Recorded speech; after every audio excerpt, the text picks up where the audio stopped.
Ja sam Ana Trošić-Trajković, modni dizajner. Na prvom slajdu prezentacije možete vidjeti neke najkraće crtice iz mog CV-a.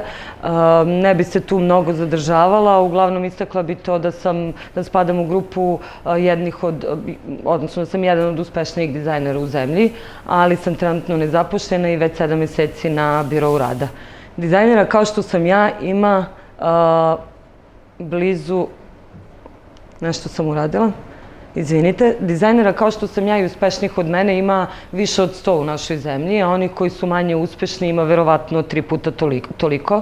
Oni su uglavnom nezaposleni ili samozaposleni, a njihovi biznisi, nažalost, retko ulaze u 3. godinu postojanja.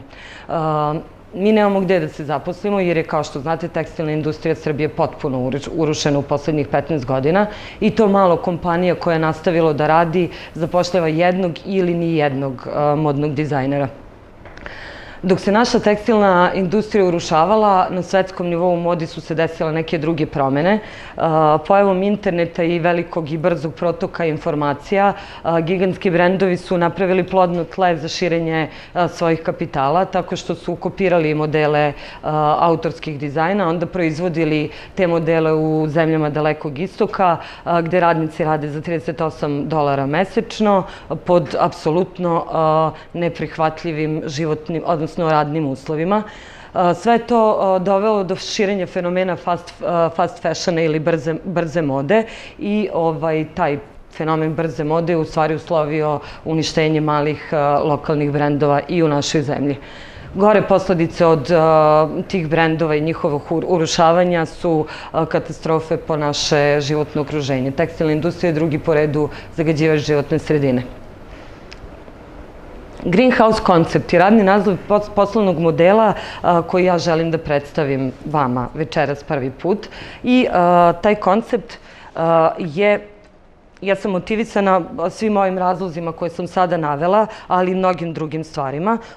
Green koncept će funkcionisati po 2 principa reciklaže tekstila. Prvi princip je reduce, koji će se sprovoditi u okviru prve mikrodelatnosti i predstavlja iznajmljivanje odeće domaćih modnih dizajnera i to po kategorijama. Znači, odeća za svečane prilike, odeća za venčanja, muška poslovna odela i sve ono što kupujemo, nosimo samo jednom ili par puta i onda gomilamo u našim ormarima. Funkcionisat će po sledećem principu. Iznajmljivanje se vrši tako što klijent iznajmi model na nedelju dana i nakon toga on nema obavezu hemijskog čišćenja ili dolaženja lično da vrati, prosto jednostavno može poslati poštom. Cena će se određivati tako što se odredi vrednost tog modela, podeli se na dozvoljeni broj čišćenja i toj ceni se nekoj dodaju neki osnovni troškovi i ta cena bi trebalo da bude ispod 1/6 cene vrednosti tog modela ako biste je kupili.